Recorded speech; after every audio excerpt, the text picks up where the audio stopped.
A neighborhood compatibility meeting. This is actually something new that we started requiring in our land development code. And basically anyone who lived within 400 feet of the perimeter boundary of the project received a letter from us notifying them, and it's an opportunity for those folks that live particularly right beside the development to come, hear what the project is, and have an opportunity to actually ask questions of the developer and get some of your questions hopefully answered. It is not a public comment or open hearing. It is just a Q&A session. This will have to go on to our planning board, which will be in February. It'll be February the 21st in this room at 5:30. There'll be an opportunity for public comment during that meeting, and then the Board of Commissioners will have to hold a public hearing at a later date. It will be at least the 1st of April sometime or May before we probably get to that public hearing. That's yet to be determined, but based on how these things usually go through, that's about the timeline you're looking at. We will post the property before the planning board meeting and before the Board of Commissioners hold a public hearing. And if you are directly adjoining the property, you'll receive a letter about the public hearing. So hopefully everyone had a chance to sign in. We had a sign-in sheet. There was a comment sheet. If you want to leave a general public comment about the project, we have a box out front where you go back out the door. That will be entered in as public record and will proceed with the project. If you didn't receive an index card and you would like to, we're just asking if you would write down your questions. We'll try to make it a little bit faster, hopefully. But if you think of questions as we get to the end, there'll be an opportunity to ask them. We're hoping that this meeting will end at 5, if not before then. We want to answer everybody's questions. Hopefully you'll have a better understanding about what is being proposed for the project. And just know that the Board of Commissioners will still have the ultimate approval of the project at the end of this. They will also have the ability to set conditions, as this is a conditional rezoning. So with that, I'm going to turn it over to Jesse, who is from CDC, and he's going to walk you through the project.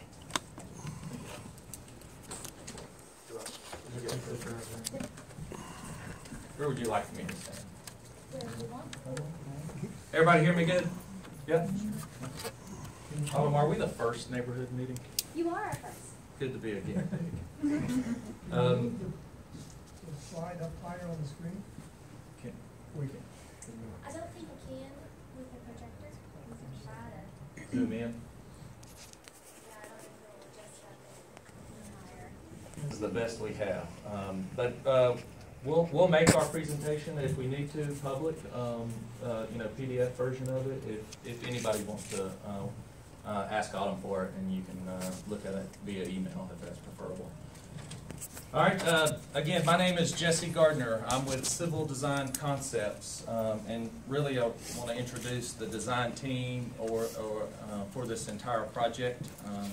We've been working on this here for a little bit. Civil Design Concepts is a local engineering firm based in Asheville. We also have an office in Waynesville. We have about 30 employees, have been doing work in Western North Carolina, Buncombe, Henderson County, Haywood County for 15 plus years. We pride ourselves on developing communities, working with communities, and we think we've got a pretty good project here to look at. We are here representing, or with us today, is land developer Ken Jackson. Ken, if you want to raise your hand. We've worked with Ken for 15 plus years. Ken's probably developed 15 to 20 communities himself in Western North Carolina. We've been a part of pretty much most of them. Those range from commercial developments to single family and residential developments over his history. He has a great track record. Civil Design Concepts probably plans 20 to 30 communities a year throughout Western North Carolina. I think everybody realizes it's been a pretty busy last few years since the recession, and so we're experienced, and we're glad to be a part of this team. Additionally, part of the team is D.R. Horton. Brian Wasser from D.R. Horton is here. D.R. Horton is the largest home builder in America. I believe they carry a lot of weight, a lot of respect They develop great products. They develop a lot of product. And so they have a lot of experience, and as I think everybody says, this is not a small project in front of us today. And so I think a focal point is putting the right team together, and Ken has led the way of putting these dynamic partners together to ensure success. So that ultimately, at the end of the day, we want to have a project not only that works good, looks good on paper, but gets constructed and gets built right at the end of the day. And so we really pride ourselves on projects that get built and projects that create communities. So essentially on the screen is Taproot Farms, Taproot Dairy. I think a lot of people here who probably were notified or very familiar, live in the area. I just want to this is my brief history of it that I know, and if the family's here that owns it, feel free to correct me when I'm done and later, but basically my understanding is the family that owns the farms had farms that George Vanderbilt came down and bought from when he was deciding to build Biltmore State, however 100 and so years ago. And so from there, he took that money and bought more farms, I think, in the Fairview area, and then maybe moved to this location in 1979, plus or minus. I think have been in the farming and dairy business for 4 generations. And I guess a little more recently, they've decided to exit the farming and dairy business.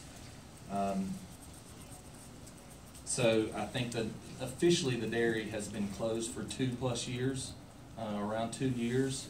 I think there's still some agricultural use being done on the farm, but for the most part the dairy is shut down. Essentially the family's exit strategy, in my opinion, is they didn't sell the business, they are selling the land. And so part of their exit strategy and retirement plan, as any small business or potentially large business has, is to sell what's left and ride off into the sunset. So this is things become pretty. The family has a legacy of what happens with that farm. I'm sure they're very still attached to what's happening here. They've seen this. I hope we do them justice for what we're proposing here. But just to give you a sense of the history of the farm location. Besides the history, here's the geographic location. We're basically nestled between Airport Road, which is NC 280, Butler Bridge Road, Interstate 26, and 2570, and then directly to the south of Butler Bridge is Riverstone and North Rugby Road, and then Hendersonville's a little farther to the south. This is the current zoning map. Property is currently zoned regional commercial. I think it was zoned that around 07 or 08. Does that sound about right? It currently allows 16 units per acre density by the zoning code. You can see the related zonings around us. A little bit of a mixed match. Some industrial zoning around us, some high density residential. Just to get a little familiarity with the zoning process.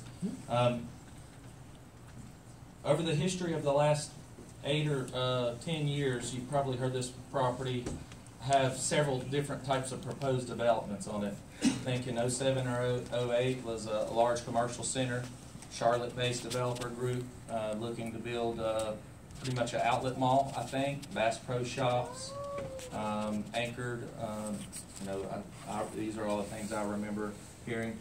Never came to fruition. Obviously, I think I remember hearing an exit ramp there off of 26 to provide access. Additionally, I think I've heard of some additional larger industrial projects come kick tires with it. I believe the family has marketed it or has allowed the Henderson County Economic Development Coalition to bring potential end users shopping for an industrial site for 10 plus years, 10 to 12 plus years. And unfortunately, none of them have took the property down.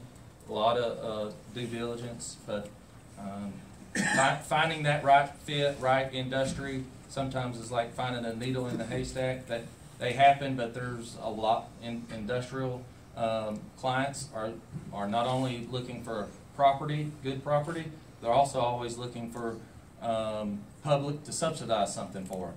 You know, they're always looking for economic incentives, and so those stars have just not aligned over the last 10 to 12 years. And so as Ken and I started looking at this property, we start just backing up and looking at the highest and best use.